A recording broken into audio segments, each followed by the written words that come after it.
the heart of a live news show is challenging. So when events move quickly, you need to make sure you have the facts, and that's where experience counts. And having a global view gives you another perspective.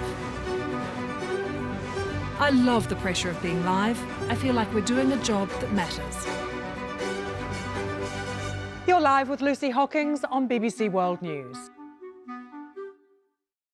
Talking Movies reports from the Berlin Film Festival highlights on this major movie event. Interviews of the big names that made it to Berlin, the movies that made an impact, and a look at some of the unlikely venues in which films were being shown. Join me, Tom Brooke, for Talking Movies on BBC World News.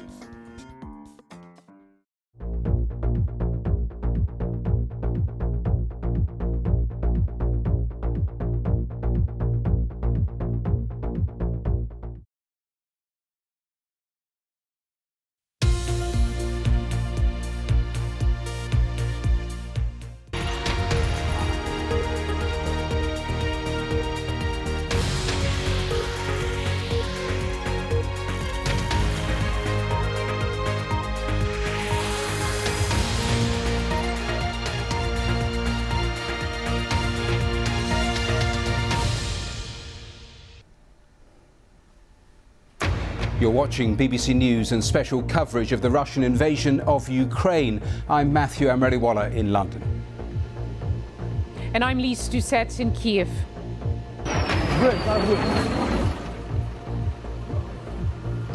Russia launches a major military assault on Ukraine by land, air and sea.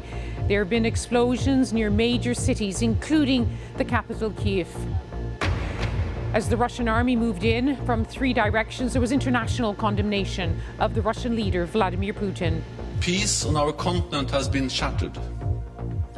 We now have war in Europe on a scale and of a type we thought belonged to history. Long queues in Kiev as residents try to flee the capital. Their president calls on the international community for help.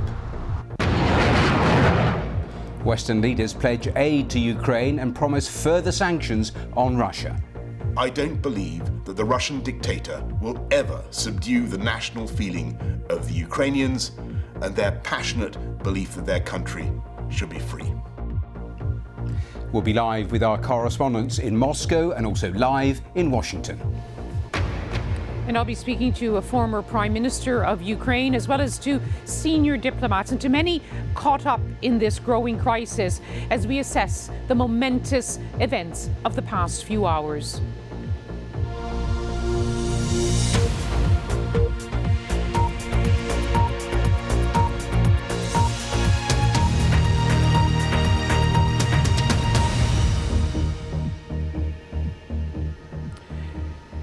Welcome to this special coverage on BBC News. We're live in Kiev, where today, just before dawn, just before 5 a.m, as air raid sirens sounded, the Russian leader Vladimir Putin launched, as many predicted and feared, an all-out assault on Ukraine.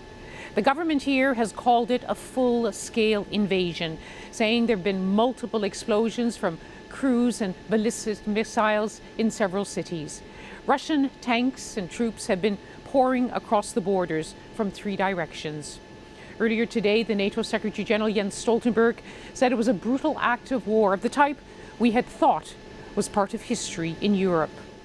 Well, in an address to the nation, Russia's President Vladimir Putin said anyone who tried to interfere with Russia's operation would face consequences that have never been experienced in history. The British Prime Minister has said this hideous and barbaric venture must end.